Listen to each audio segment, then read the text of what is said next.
నమస్తే. ప్రస్తుతం మనతో పాటు మాజీ సీనియర్ పోలీస్ ఆఫీసర్ రెడ్డన్న ఉన్నారు. ఆయనతో మాట్లాడే ప్రయత్నం చేద్దాం. ఎందుకంటే జీడిమెట్లలో ఒక దారుణం జరిగింది. అంటే ఖమ్మం నివాసులు.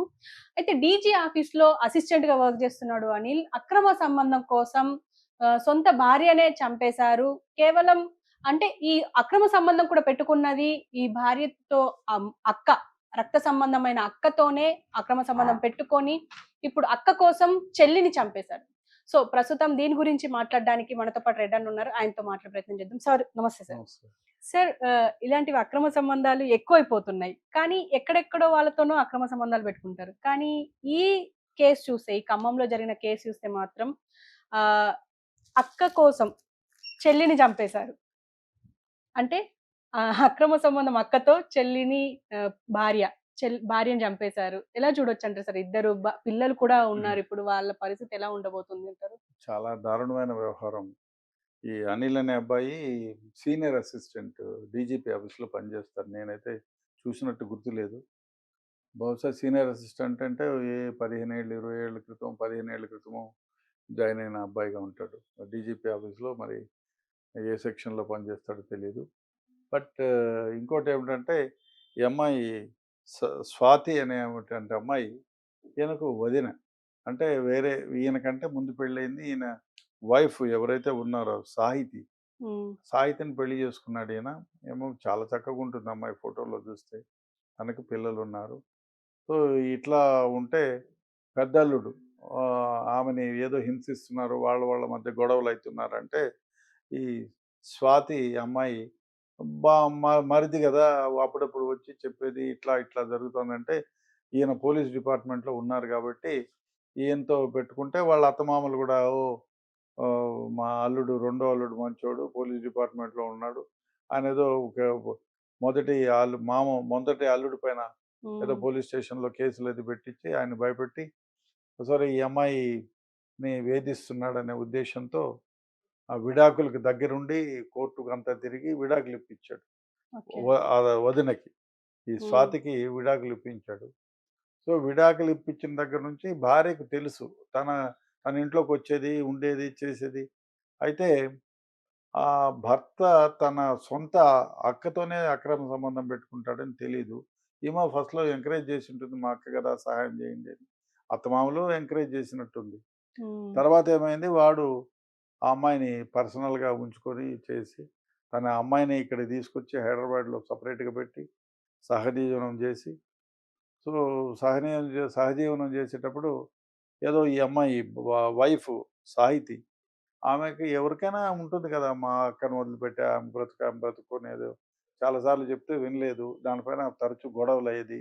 ఒకసారి, 2 సార్లు తల్లిగారింటికి పోయింది. అక్కడ కూడా పంచాయతీలు జరిగాయి. తర్వాత నువ్వు చేసుకోమని చెప్తే ఆమొచ్చింది అక్కకు. అక్క ఏం చెప్తుంది? లేదు నన్నే వదలటం లేదు. అది ఇదేదో ఆమె కథలు ఆమె చెప్పినట్టుంది. సో, 3, 4 ఏండ్లుగా ఈయన అక్రమ సంబంధం పెట్టుకున్నాడు. చివరగా ఈమెను ఉ పర్మనెంట్‌గా ఉంచుకోవాలా? ఆమెతోనే ఉండిపోవాలనే సాహితీని తనతోనే పెట్టుకోవాలా అనేటువంటి స్వాతిని. స్వాతిని తనతోనే పెట్టుకోవాలనే ఉద్దేశ్యంతో ఈ హ్మ్. అమ్మాయిని చంపేశాడు. ఆ డెడ్ బాడీ తీసుకొని సహజ మరణంగా హార్ట్ అటాక్ వచ్చిందని, సహజ మరణం అని చెప్పి డెడ్ బాడీని అంబులెన్స్‌లో తన సొంత నేటివ్ ప్లేస్‌కి తీసుకుపోతే వాళ్ళ అత్తమామలు అందరూ చూసి ఆమె చనిపోయిన వ్యక్తి సాహితీ ఒంటిపైన గాయాలు ఎక్కువగా ఉన్నాయి. అవన్నీ చూసిన తర్వాత వాళ్ళు పోలీస్ స్టేషన్‌లో ఎక్కడో కంప్లెయింట్ ఇచ్చి ఎఫ్ఐఆర్ కట్టి డెడ్ బాడీని ఇప్పుడు పోస్ట్‌మార్టంకి పంపించారు. పోస్ట్‌మార్టం అయితే తెలుస్తుంది. ఆ అమ్మాయికి అంటే సహజ మరణమా? లేతే ఈయన చంపాడా? ఎందుకంటే గాయాలున్నాయి. హ్మ్. చంపి తానే లేపోతే హార్ట్ అటాక్ వచ్చిందని చిత్రీకరించాడా? ఇవన్నీ తెలుస్తాయి. డెఫినిట్‌గా ఏది ఏమైనా ఈ విధంగా చేయడం చాలా దురదృష్టకరం. మంచిది కాదు. ఈ మధ్య కాలంలో ఈ 498 తీసేసిన తర్వాత 497 తీసేసిన తర్వాత అంటే అంతకుముందు కూడా చాలానే ఉన్నాయి. ఈ మధ్య కాలంలో ఈ స్మార్ట్ ఫోన్ వచ్చిన తర్వాత ఆహ్, ఇప్పుడు ఇది ఎవరి భార్య అయినా, ఎవరి భర్త అయినా బిలో ది ఏజ్ ఆఫ్ 21 కాకపోతే హ్మ్. వాళ్ళు సెక్షువల్‌గా ఒకరినొకరు కలుసుకోవచ్చు. అది తప్పు లేదు. కేసులు కావు అనేది సుప్రీంకోర్టే తేల్చింది కాబట్టి, ఇప్పుడు చాలామంది విచ్చలవిడిగా ఆహ్, ఈ సో చాలా మంది సంబంధాలు ఉమ్, పెట్టుకుంటున్నారు చాలా మందితో. లివ్ ఇన్ రిలేషన్ ఏదో కొత్తగా వేరే దేశాల్లో వింటూ ఉండేవాళ్ళం. ఈ మధ్య కాలంలో మనం మా మధ్య బాంబేలో ఎక్కువ వినిపించేది. పూనాలో ఎవరైతే ఈ సాఫ్ట్‌వేర్ ఇంజినీర్స్ ఉన్నారో వాళ్ళు, ఆ తర్వాత ఇదేదో బెంగుళూరుకి ప్రాకింది. బెంగుళూరులో చాలా వరకు అపార్ట్మెంట్సే లివ్ ఇన్ రిలేషన్స్‌లో ఉండేవాళ్ళకి ఉమ్. అపార్ట్మెంట్స్ ఇచ్చేవాళ్ళు. ఇప్పుడు హైదరాబాద్‌లో కూడా చాలామంది లివ్ ఇన్ రిలేషన్స్‌లోనే ఉన్నారు. సో, అది తప్పుగా భావించడం లేదు. అందువల్ల కేసులేమి కావనేటువంటి ఉద్దేశ్యంతో చాలామంది ఇటువంటి వ్యవహారానికి దిగుతున్నారు. యో ఇది దారుణమైన వ్యవహారం ఏమంటే, నువ్వేమన్నా లివ్ ఇన్ రిలేషన్ పెట్టుకోవాలంటే నీవున్న భార్యని మీ లేదు నీకిష్టం లేదు తల్లిదండ్రులకు చెప్పి అదేదో ఆమెలో ఏమన్నా తప్పులున్నాయి, ఆమె నాకు సుఖాన్నివ్వడం లేదు, నాకు ఇబ్బంది పెడతా ఉంది, తను నాకు కోఆపరేట్ చేయటం లేదు, లేదో విధంగా గొడవలు చేస్తాంది, లేదు ఆ అమ్మాయి ఎవరితోన్నా అక్రమ సంబంధం ఉంది. ఆ విధంగా చెప్పి విడాకులు తీసుకుంటే తీసుకొని ఆమెను పంపించేయొచ్చు కదా! చంపడం ఎందుకు? ఉమ్. చాలా దారుణమైన వ్యవహారం. ద అంటే సార్ ఇప్పుడు స్వాతి ఏమంటున్నారంటే, ఈ సాహితి వాళ్ళ అక్క, అంటే నన్ను అంటే సాహితి కాపురం బావుండాలి అంటే నువ్వు నాతోనుండాలి. లేకపోతే మీ సాహితిని నేను ఉంచుకోను. సా నా భార్యని నేను ఉంచుకోను. మా ఇద్దరి మధ్యలో ఎప్పుడు గొడవలయితూ ఉంటాయి. ఈవెన్ సాహితి మీద చాలా సార్లు గొడవ పడ్డాడు అని జెప్పేసి కూడా ఈ స్వాతి అంటున్నారు. అంటే అలా ఛాన్సెస్ ఉన్నాయంటారా? నూటికి 100 పాళ్ళు ఉంటాయి. అడిగింటాడు డెఫినిట్‌గా. ఎందుకంటే ఆమె భర్త నుంచి విడాకులు ఇప్పించాడు. హ్మ్. సో, అందరూ ముందు పొగిడినారు. మా అల్లుడు దేవుడు మాకు సహాయం చేస్తున్నాడు అని చెప్పి అనుకున్నారు. వాడు సహాయం చేసింది ఎందుకంటే, ఈ ఈ అమ్మాయి అమ్మాయి మీద మీద కన్నుంది. కోరికతో. హ్మ్. ఆ కోరిక తీర్చుకున్నాడు. ఇప్పుడు ఆ అమ్మాయికి పిల్లలున్నారో లేదో తెలీదు. మరి భార్య అక్ భార్యకైతే ఇద్దరు పిల్లలున్నారు. ఇద్దరు పిల్లలున్నారు. సో, భార్యతో చెప్పి చూసినట్టుంది. గొడవ గొడవ పడతా ఉంది భార్య మా అక్కని వదిలిపెట్టమని. ఈయన వదిలిపెట్టడం లేదు. హ్మ్. దానివల్ల డెఫినిట్‌గా చాలా జరుగుతాయి. ఈ విధంగా ఆహ్, హ్మ్.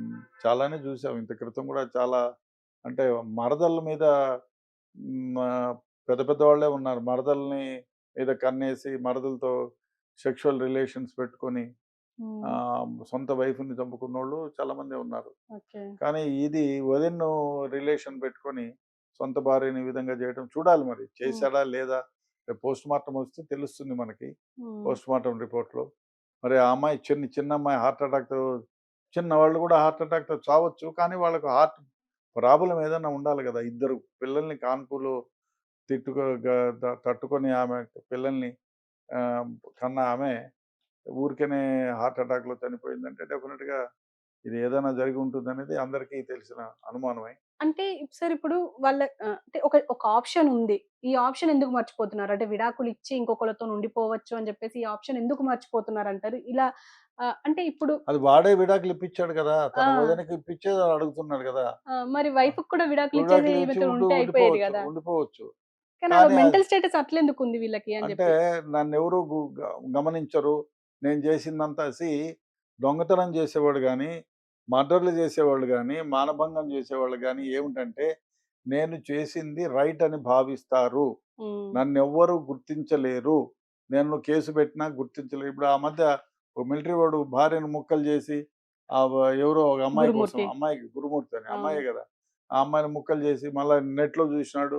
నెట్‌లో చూస్తేనేమో 1,00,000 చెప్తుంది. నేను దొంగతనం చేయటం ఎట్లా అంటే చెప్తుంది. అవును. నేను వేరే వాళ్ళతో రిలేషన్ ఎట్లా పెట్టుకోవాలంటే చెప్తుంది.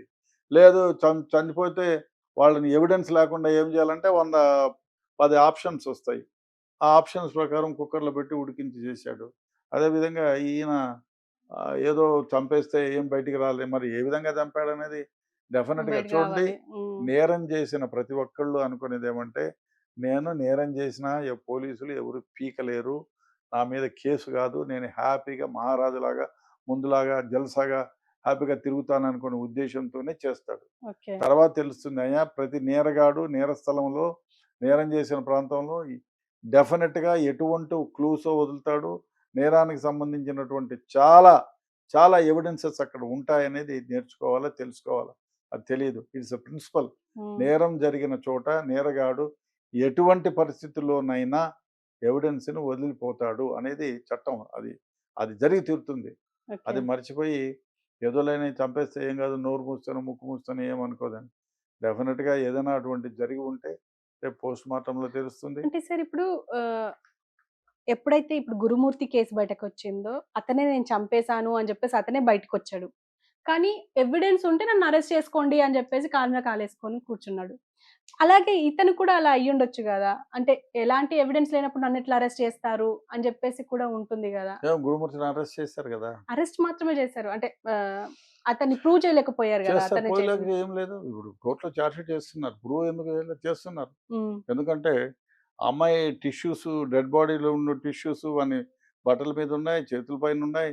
వాడు ఇంట్లో తెచ్చుకున్న మొద్దు పైన ఉంది. మొద్దు. హ్మ్. అవన్నీ ఎవిడెన్సెస్. డెఫినిట్‌గా ఉరి శిక్ష వస్తుంది. ఓకే. ఆ! వాడు అనుకోని ఉండొచ్చు ఏమి లేదని. ఓకే. డెఫినిట్‌గా సైంటిఫిక్ వే ఆఫ్ ఇన్వెస్టిగేషన్‌లో బయటకొస్తుంది. ఉరి శిక్ష పడుతుంది. అదే కాదు. ఇప్పుడు గవర్నమెంట్ చేయాల్సిన విషయం ఏమంటే ఇటువంటి కేసుల్లో ఛాలెంజ్‌గా తీసుకొని ఒక ఫాస్ట్ ట్రాక్ కోర్ట్‌ని పెట్టి ఛాలెంజ్‌గా తీసుకొని ఒక 6 నెలల్లోనో, సంవత్సరంలోనో ఆ గురుమూర్తికి ఉరి శిక్షకు బదులు ఉరి శిక్ష వేస్తే అప్పుడు నిమిషంలో చనిపోతాడు. తెలిసిపోతుంది. హ్మ్. అయ్యా! ఎంత అంటే నేను పెద్ద పోటుగాడిని. ఈ ఆర్టిఫిషియల్ ఇంటెలిజెన్స్ నాకేదో ఐడియాలిచ్చింది. నేను బయటకొచ్చానని చెప్పి అనుకోవచ్చు. అది నిజం కాదు. ప్రతి నేరస్తుడు నేరస్థలంలో తనకు సంబంధించిన ఎవిడెన్స్‌ను వదులుతాడు. ఇట్లాంటి కేసుల్లో ప్రూవ్ అయ్యి వాడికి ఉరి శిక్ష, జైలు శిక్ష వస్తే అప్పుడు ప్రజల్లోకి అనుకుంటారు. నేను నేరం చేస్తే డెఫినిట్‌గా ఏదో ఒకటి అయితుందని. ఇప్పుడు కూడా ఈ పోస్ట్ మార్టం జరిగితే ఆయనకు సంబంధించిన ఏదో ఒక క్లూ దొరుకుతుంది. ఆయన చంపిన విధానం తెలుస్తుంది. స్మాదరింగా, హ్మ్. థ్రాటిలింగా ఏదో దాని ప్రకారం ఆయన పైన హ్మ్. చేస్తారు. ఇంట్రాగేట్ చేస్తారు. ఆయన ఏమేమి వాడారో ఆయన ఇల్లంతా సీజ్ చేస్తారు. సెర్చ్ చేస్తారు. సైంటిఫిక్ వే ఆఫ్ ఇన్వెస్టిగేషన్ చేస్తారు. తర్వాత క్రైమ్‌కు సంబంధించి ఈయన గోల్డ్ ఉంటాయి. గోల్డ్ రక్కినట్టు ఉన్నాయంటే గోల్డ్‌లో అమ్మాయి చర్మం ఉంటుంది.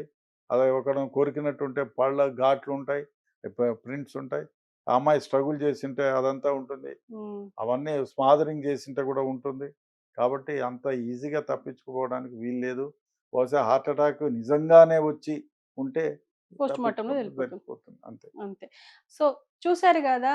మొత్తానికి అంటే ఈ అనిల్, సాహితీ భార్యాభర్తల మధ్యలకి స్వాతి రావడం అండ్ సాహితిని చంపేయడం స్వాతి కోసం. ఇది కానీ ఇక్కడ స్వాతి, సాహితీలను చూస్తే మాత్రం ఒక తల్లిదండ్రులకు మాత్రం ఇది తీరని కడుపుకోతే అని చెప్పుకోవాలి. ఎందుకంటే మనం వీడియోలో చూడొచ్చు. గుండెలు బాదుకుంటూ ఏడుస్తున్నారు. ఇప్పుడు ఇటు స్వాతి జీవితం పాడైనట్టే ఇంకో పక్క సాహితీ లేకుండా అయిపోయింది. అంటే ఇద్దరు కూతుర్లు చేతికి అందిన కూతుర్లు ఇప్పుడు లేరు అనంటే వాళ్ళకి ఎంత బాధాకరమో ఒకసారి ఆలోచించాలి. ఒక పక్క అనిల్ కూడా అసలు దొరికే అవకాశం లేదనుకున్నారా? మరి ఏమో తెలీదు. ఎందుకంటే ఇప్పుడు మనం రీసెంట్‌గా గురుమూర్తి ఆహ్, కేస్‌ని ఉదాహరణగా తీసుకుంటే మాత్రం ఖచ్చితంగా అంటే అది ప్రూవ్ అయ్యే ఎవిడెన్స్ ఆల్రెడీ పోలీసులకు దొరికాయి.